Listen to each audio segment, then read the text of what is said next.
What's up, guys? Just trying to come up with more creative solutions to get your protein in. So I went to Costco the other day, and they put like limits on how much you can get, like bulk protein wise. So you chicken, eggs, that kind of thing. So one of the things I got was a pork butt or pork shoulder. So you can get it's a pretty good protein per pound.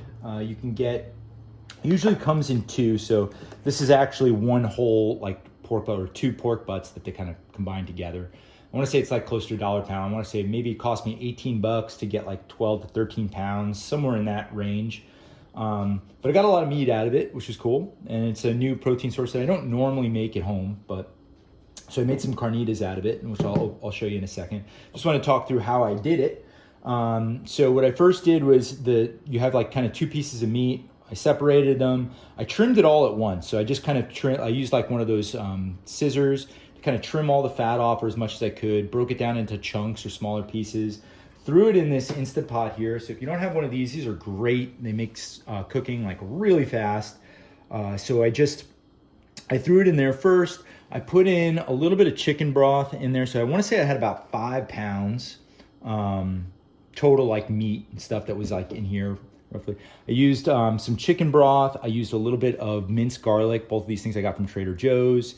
I also added in just a little bit, maybe like a 1/4 cup of some ghost chili barbecue sauce. You can use any type of barbecue sauce just to sweeten it up a little bit.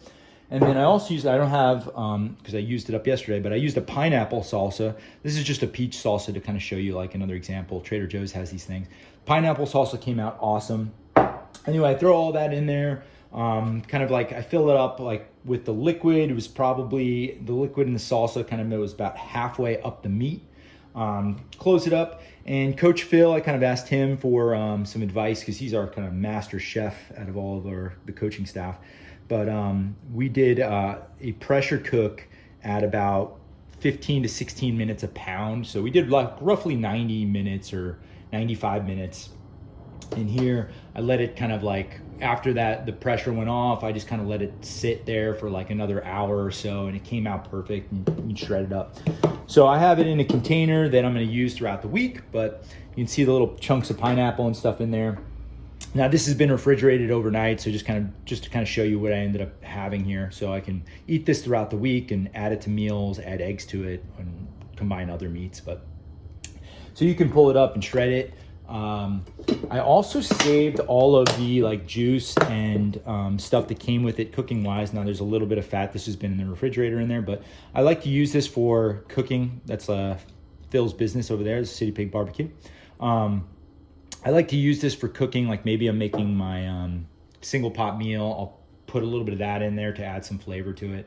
And then I saved the other half of the pork butt and froze it in just a Ziploc bag. So I'm going to use this like maybe next week, and I'll probably do the same exact recipe or maybe do a little tweak. Now you're obviously also going to want to add some seasonings in there, salt, pepper, and whatever else you want to add. But just want to give you a couple ideas while you're home and you're kind of limited on what you can and can't buy. So this would be kind of a new experiment for you, just like it was for me.